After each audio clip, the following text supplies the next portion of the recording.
Let's see how to change country in Google Play Store. Go to your Google Play Store, tap on your profile photo, and tap on Payment and Subscriptions. Tap on Payment Methods. In here, tap on More Payment Settings, and you directly jump into your browser.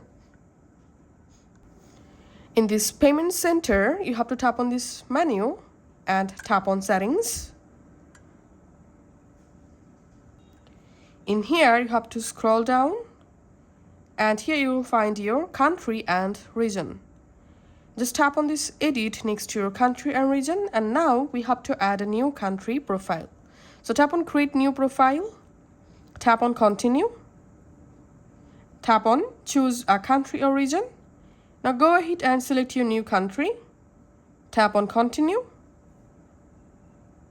and here you can add your name and your country address here, and tap on submit.